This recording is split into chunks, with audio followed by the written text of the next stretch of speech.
Shri Krishna friend, આજે આપણે બનાવીશું પાપડ અને તીખી મમરીનું શાક। તેની માટે મેં આ એક પેન મૂક્યું છે, તેમાં 2 ટેબલસ્પૂન ઓઇલ મૂકીશું।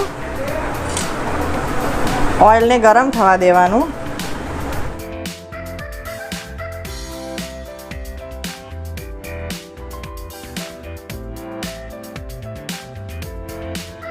તો તેમાં હાફ ટીસ્પૂન જીરું નાખીશું।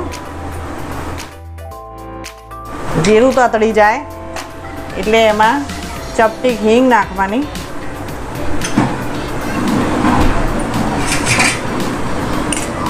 આને થોડુંક હલાવી દેવાનું એટલે મસ્ત શેકાઈ જાય। આ 2 પાપડના ટુકડા છે, જે અડદના પાપડ આવે રેગ્યુલર એ નાખી અને ગેસ બંધ કરી દેવાનો।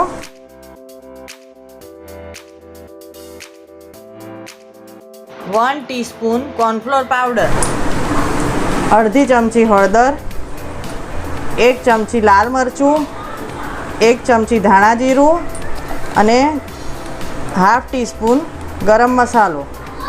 आटलो मसालो करी अने एक वखत हलाई देवानुं। ए फरी गैस चालू करीशुं।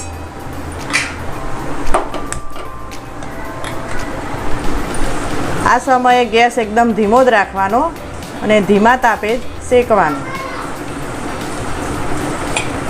पापड़ बधा शेकाई जशे धीमा तापे।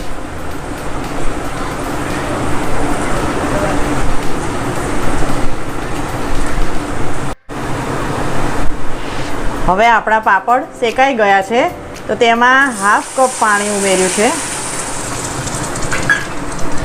અને આ હાફ કપ દહીં છે, જે મોળું દહીં છે। હાફ કપ દહીં ઉમેર્યા પછી પાપડમાં તો મીઠું હોય જ, એટલે આપણે આ દહીં અને પાણી જે નાખ્યું હોય એના પૂરતું જ મીઠું નાખવાનું છે અને ફરી એક વખત હલાવી દેવાનું। હવે આને ઉકળવા દેવાનું।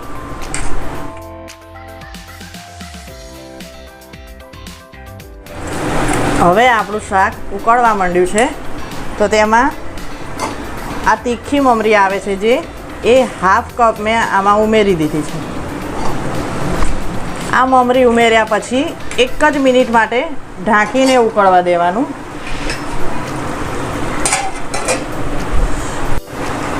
હવે 1 થી 2 મિનિટ થઈ ગઈ છે, તો આપણે એને ખોલીને ચેક કરી લઈશું।